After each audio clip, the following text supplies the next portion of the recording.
My name is Benjamin Patrick Robinson. Today is May 29th, 2015, and this is my last will and testament. My grandfather, Patrick O'Reilly, was the last member of the Fraternal Fortean Coalition, a group that studied and investigated paranormal activity. He wanted his son to preserve his family legacy, but I'm the closest he got. He died in the middle of my training, and the rest I kind of had to figure out on my own. In my learnings, I abandoned his teachings, and instead I opted for the pacifist route from the teachings of Dr. H.H. Reed. Not too long after, I met a young girl named Lexi Adams, but it turns out she was actually an older woman named Evangeline Alexandria. She was immortal, and she'd been bound to this bell through alchemy by a local priest who the settlers called the Squelcher. This was 200 years ago. And she couldn't leave the town because a border had been placed around it that kept paranormal entities within its confines. I married her so that she could use a loophole to break her curse, and she left. And after Lexi left,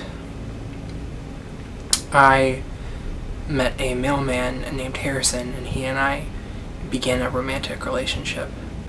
And then one day, Harrison told me that his cousin had just moved into town and needed a place to stay. And then later, while Harrison and I were shopping for furniture in an antique store, I broke a radio, and I had to deal with an irate manager at... Harry, look at this radio. Oh, I love this. Can I help you? Wow, good job. Oh, I'm so sorry. You startled me. It was just an accident. And that's how I met Manny, Harrison's cousin. Manny and I didn't get along very well at all at first, but over time we grew to like each other. And eventually he told me the truth about Harrison. Harrison is actually a spiritless type of creature who has been around for a long time, and he can be summoned using his real name, which I'm not going to repeat here. He's bound to an urn in the same way that Lexi was bound to her bell. And Harrison feeds off of lonely people. He takes away their hope and their joy and any power they have, and eventually leaves them lifeless husks, at best. What I didn't realize was that I had actually dealt with this creature before, and that I had used stolen magic sometime before to save a friend who was being targeted by Harrison, and as a result, I couldn't remember any of that, or that I dealt with him before. And Manny put it all on the line to tell me the truth. What is with you lately? You've been acting so weird. I've been acting weird? You know what? Never mind. No, Manny, if you have something to say, say it. It doesn't matter. I'm not sure you actually want to deal with our situation. What are you talking about? We have no situation. Leave me alone, I gotta go. Wait, there are 1,000 things I wish I could say, but I can't. Oh, whatever. I was ordered not to, but when I'm around you, it gets easier to ignore that. Okay, weirdo. Then, I'm not what you think I am. Neither is Harrison. Harrison was failing, so I was sent here to help him. You weren't developing feelings fast enough. You thought I could help Harrison to manipulate those feelings more. Okay, that's enough. You're never going to be able to see it on your own. There are two ways. Either break that hold by falling out of love, or learn his name, and I won't do that to you. Don't you remember your friend? You saved her from his wrath. He's been looking for her ever since. Harrison is going to kill you like he did your grandfather. Stop! Your tongue is bleeding. He's going to kill us all, Ben. You have to believe me. I can't help it, but Harrison enjoys the... Have you lost your mind? Take off the ring, Ben. Then you'll see. It's what he uses to get in your head. No. Take it off! Oh, God. This is all a setup. He killed... No. Not you, too. You don't feel that connection to him anymore, right? How do you feel? What do you think of me? Stay away from me. He's going to unleash Harrison. You've got to get out of Eden Park. No, I am no coward. Find his urn then. He keeps it hidden in the forest. You gotta run! And when I found this out, I went looking for the urn that could control him. And I found it. But no sooner had I bottled up Harrison than I ran face first into his boss. And I will kill everything you hold dear. Get in the urn! I'm so sorry, Harrison. I don't really think you are. Who's there? You. That was an impressive display. But playtime is over, so give me the urn. I'd rather die. You know, I almost hated to have Patrick killed. I enjoyed his ruthlessness, but eventually that had to cease. At first, I thought you were harmless, then you were annoying, but now you've become a problem. And I eradicate problems. Give me the urn, and that will be the end of it. He really is bound to it. Just like Lexi and the bell. This is that same kind of power, but you can't be the Squelcher. That would make you hundreds of years old. I will not ask you again. You're afraid of him. And of me. No, you can't take this. He was your second in command, right? I won't let you take him. Then you leave me no choice. I don't care if you kill me. I'm not afraid of that anymore. Oh, I believe you, but you see, it's not your death that I'm excited about, and make no mistake, I will have you killed. But in the grand scheme of things, it's small compared to who it'll hurt. Do you see this? Looks just like a normal whistle, yes? With it, I can summon my most treasured beast, the Hide-Behind. You see, the Hide-Behind is a creature that will stalk you, and you will never see it until it kills you in the most deliciously torturous way. I already told you I'm not afraid of death. Oh, you see, the Hide-Behind wasn't always the creature that it is now. In fact, even these days he's taken on a much more docile appearance. A bit more human-like, I'd say. Man-y, if you will. No! I'm sure your death will haunt him. And of course, if you do leave the town, well, I've had my eye on a suitable replacement for the Hide-Behind to set its sights on. Riley? No! Wait! It turns out that this Kingpin was the Squelcher, the same guy that bound Lexi to that bell 200 years ago, and that he was still around and in Eden Park. Harrison was his second in command, and Manny was his third, although Manny didn't want to be. He'd been turned into some sort of creature called the Hide-Behind. The Hide-Behind is an Appalachian monster that stalks its prey invisibly, and I literally mean you cannot see it, you can't hear it, you just get the sense that something's following you, and then it's too late. It just splits you apart in the worst way.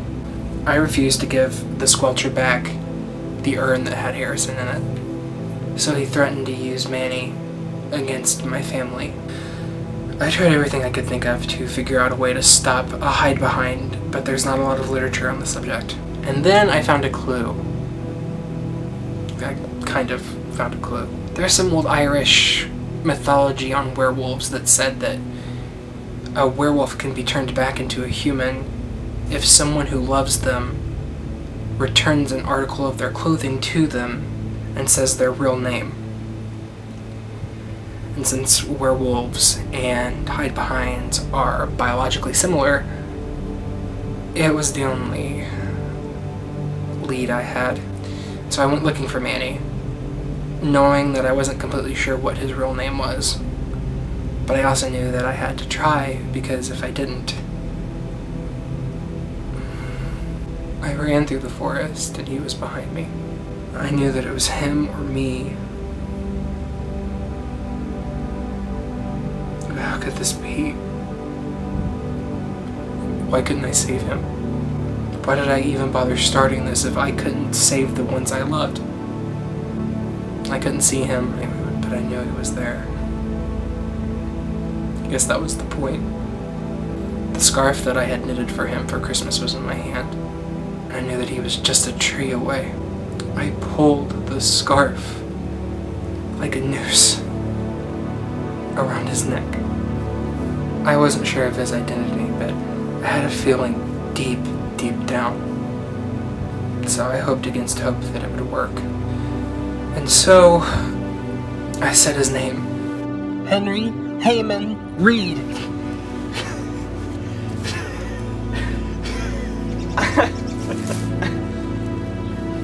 And ever since then, seldom a day goes by that it doesn't leave my lips. Heyman and I have been incredibly happy for the past year. I have a lantern that keeps the squelcher away. So everything was fine, but deep down, I was terrified. Because I was so happy I knew it couldn't last. I started hearing voices a few months ago, whispers really. So I reached out to Marina, a creature that deals with, it's a long story, but she helped me. With her help, I found Dr. Freeman and the asylum, and basically I found out that the Squelcher and Reverend Collinwood are the same person, and Collinwood wants to unleash a storm of souls upon the town called the Slua, and it will destroy everything. Riley's in danger. I have no choice to make. It's a one-way trip, Benjamin. I know. What other choice do I have? But I need something else. I need your help, Your Majesty, in making sure my loved ones are kept safe after I'm gone. I'll have to borrow some of your power. In order to keep her safe, I tricked the ones I care about into making a pact. An unbreakable promise that they would keep away from her, they wouldn't tell her what happened to the best of their ability, and they would watch over her and keep her safe and away from all of this. And the sad thing is, I haven't told any of the people I care about what I'm going to do. Tomorrow I have a parlay with Collinwood.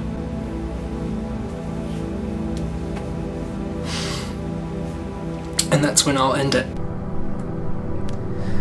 I've come to discuss my surrender. So, I take it you'll give me back the urn if I leave your loved ones alone. I've come with a counter-proposal. Leave my loved ones alone. Take down the border and release all those captive lives in the Slua. Those are steep requests. Why would I do that? Because if you do, I'll give you the one thing no one else will. The one thing you need consent from a living soul willfully given to obtain. I will let you inhabit my body and give you back a physical form. You will allow me to inhabit your body if I... Let everyone go. Stop your crusade to end the world. Just do this one thing and I will stop. I will be yours until the end of time. Those are the terms. Then I accept. May this union never part. That which was started is now at an end. I will walk the earth that abandoned me and not leave a step unscorched. I will show all that their faith in my brother's guardianship was not justified.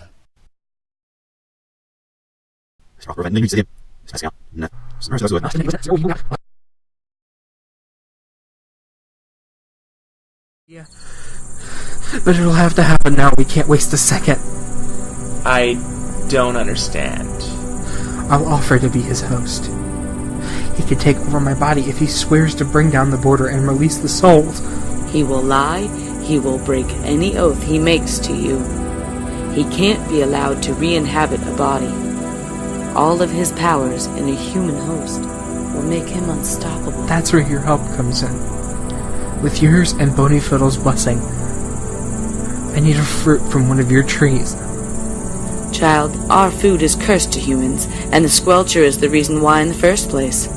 If you take even one bite, you'll be damned to the deepest part of our underworld and be trapped there forever. Not even we can escape unimpeded. I know. If he goes back on the deal, I'll use whatever little control I have to eat the fruit. No, impossible! How can you resist? The merge is complete. You broke the deal we struck. I won't let you use me for this. You are delaying the inevitable. I can see into your soul. It will not overpower mine. It doesn't have to. Not forever. No, you fool, you'll damn us both! I don't care. I'd rather walk through fire than to see you win. I will return from this, and when I do, I will take away everything you hold dear. I live in you now. I will torture you for every single moment of eternity. No, you won't. I will be scattered and divided. Something of me will survive in this world. And in the next, I will be nothing more than a light in your darkness. A blank slate. You can't control me. You cannot stop me. I won't let you.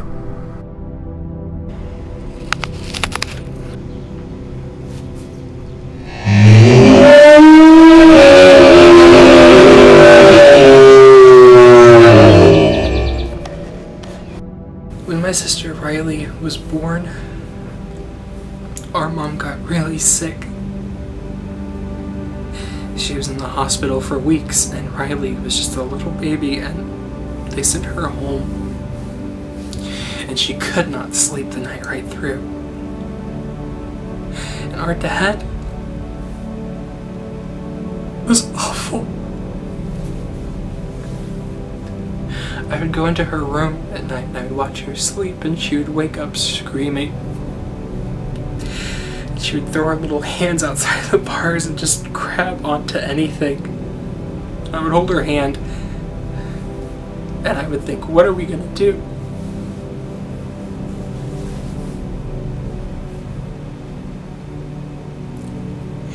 And right then I promised that I would never let anything hurt my sister.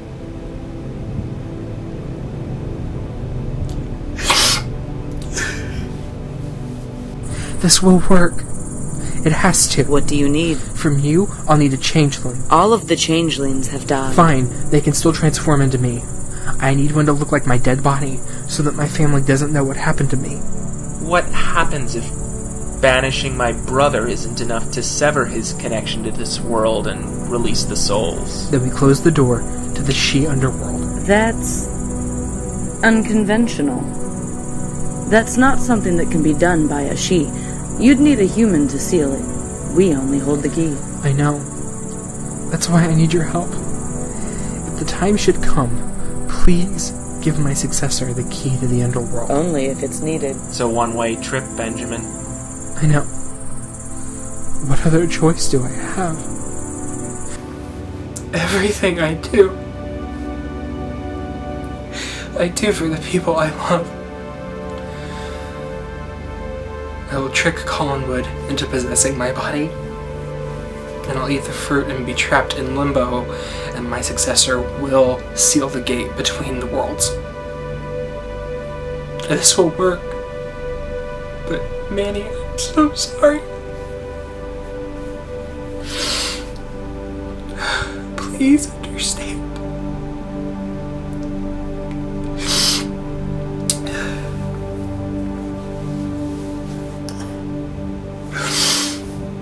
And Riley, God, please don't let Riley find out.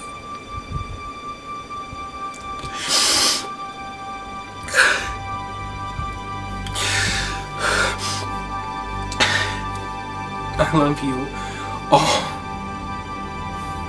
so much.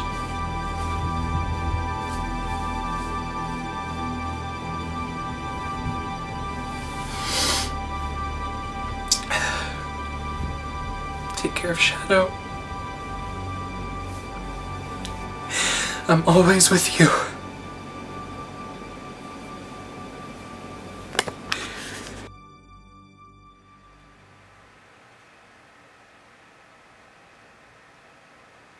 He's alive.